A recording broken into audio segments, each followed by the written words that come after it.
Untuk di pagi hari ini kita akan membahas salah satu emiten yang belum lama ini melakukan aksi korporasi atau berencana melakukan aksi korporasi. Salah satunya adalah stock split yang dimana sudah ditetapkan pada rapat RUPSLB kemarin di tanggal 24 September 2024. Nah, PT-nya adalah PT Indosat Tbk yang bergerak di sektor telekomunikasi. Kira-kira berapa sih rasio stock split-nya dan juga bagaimana prospek bisnis ke depannya?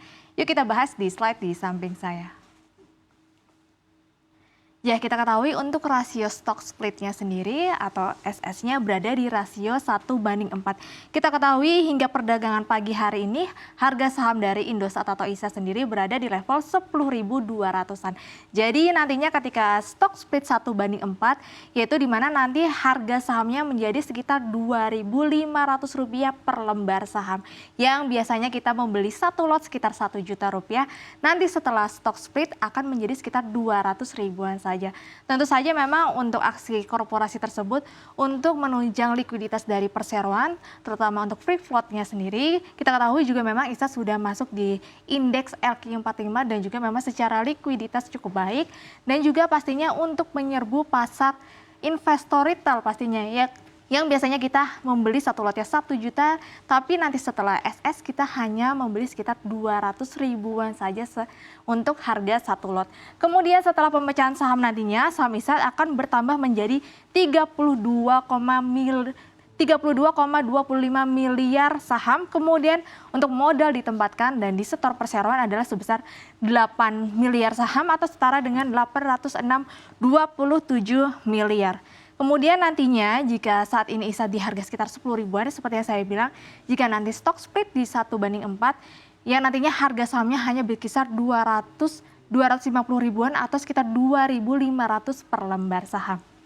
Nah lalu bagaimana nih dengan kinerja perseroan di sepanjang semester 1 2024?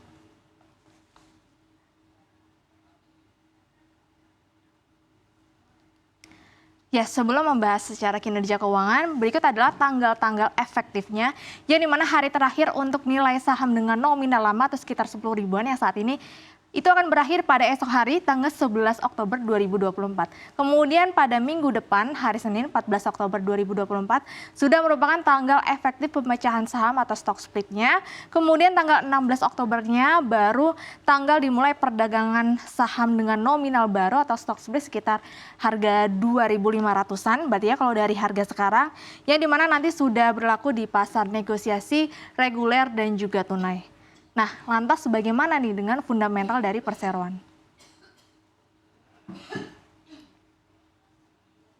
Ya, kalau kita lihat secara kinerja keuangan perseroan di sepanjang semester 1 2024, ya di sini terjadi peningkatan laba bersih.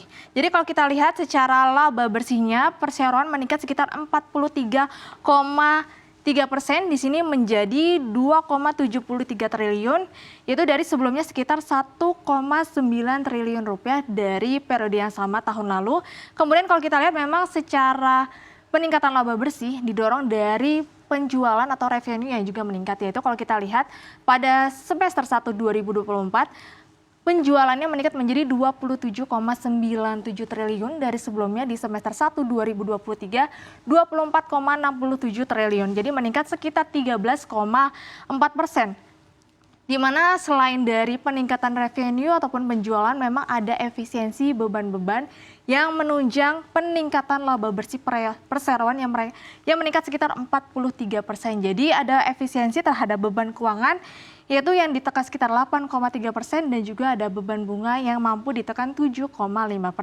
Selain itu, di sepanjang semester 1 2024, ISAT mampu membukukan keuntungan dari selisih kurs sebesar 23 miliar. Kita ketahui kemarin rupiah sempat bergerak di level 15 ribuan bahkan sempat di bawah level 15 ribu.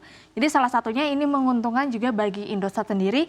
Jadi mana waktu tahun lalu pada periode semester 1 2023 justru masih mencatatkan kerugian kurs sekitar 102 miliar rupiah. Nah, lalu kira-kira segmen pendapatannya apa saja sih yang menunjang kontribusi pendapatan dari perseroan? Ya, kalau kita lihat di sini segmennya ada 3 pendapatan yang berkontribusi terhadap perseroan.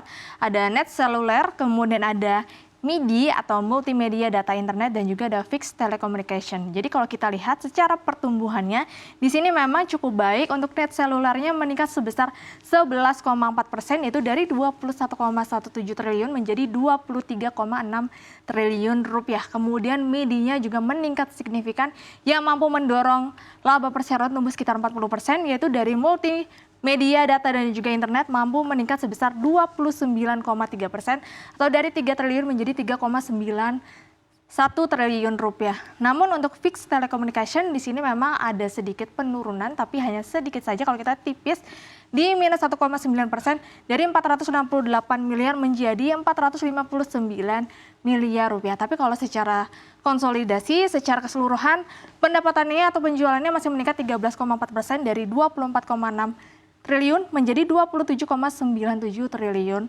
rupiah. Nah, kemudian kita ketahui juga untuk titik dari distribusi Indosat sendiri sekarang sudah berada atau sudah mencapai sekitar 50.000 lokasi, yang dimana strateginya untuk memperluas distribusi langsung terutama terkait dari kartu SIM fisik. Selain itu juga memang ada ekspansi dari perseroan.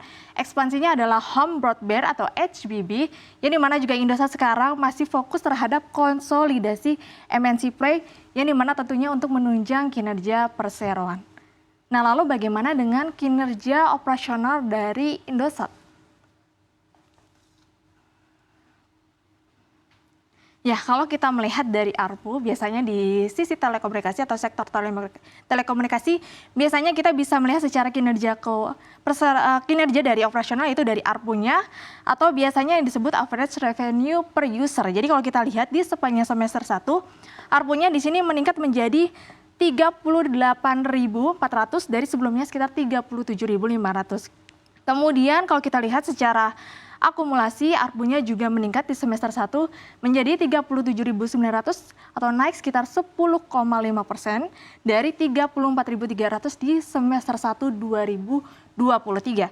Kemudian selain itu dari sisi customer atau peningkatan dari pendapatan dari customer, di sini terjadi peningkatan di kuartal 2 2024 atau di semester 1 2024, di mana memang terjadi peningkatan menjadi 109 juta customer dari sebelumnya di semester atau di kuartal 1 2024 hanya 100,8, dan juga di kuartal 4 2023 hanya 98,8 juta user. Jadi di sini ada peningkatan yang cukup signifikan. Kemudian kalau kita bergeser ke data user atau 4G data usernya, di sini juga terjadi peningkatan sekitar 8,7% secara tahunan ya di sini untuk dari 4G-nya, yaitu tumbuh menjadi 81 juta.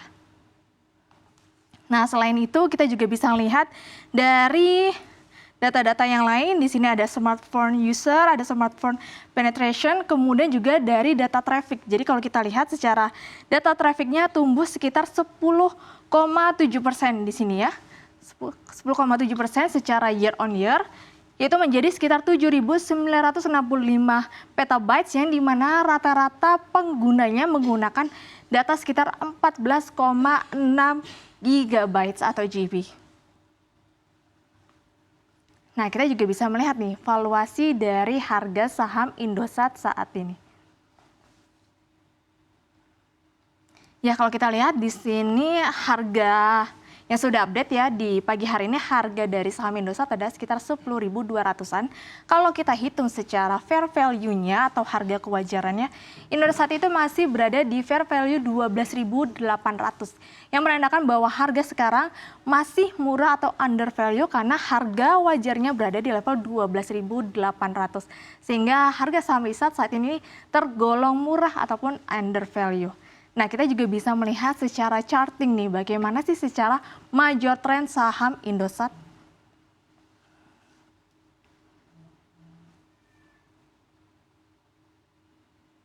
Ya, kalau kita lihat secara year to date, memang saham Indosat sendiri sudah naik sekitar 9%, kemudian kalau secara 5 tahun ke belakang sudah naik sekitar 282%. Dan kalau kita lihat secara major trend yang lebih panjang lagi, sebenarnya harga saham Indosat masih dalam kategori uptrend atau di uptrend secara major trend. Dan harga sahamnya kalau kita lihat sekarang sudah berada di level 10 ribuan ya. Berarti sekitar sudah ada di level ini dan ini sudah berada di titik supportnya yang seharusnya nanti biasanya kalau setelah stock split harga saham itu rata-rata bisa menunjukkan tanda-tanda reversal atau naik lagi. Bahkan mungkin diprediksi bisa balik lagi ke level sekitar 11.900-an.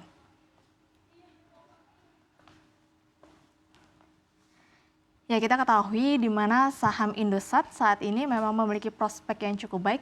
Secara laba bersih masih tumbuh sekitar 43% dan harga sahamnya saat ini masih tergolong murah ataupun under value di mana harga fair value-nya berada di level 12.800-an.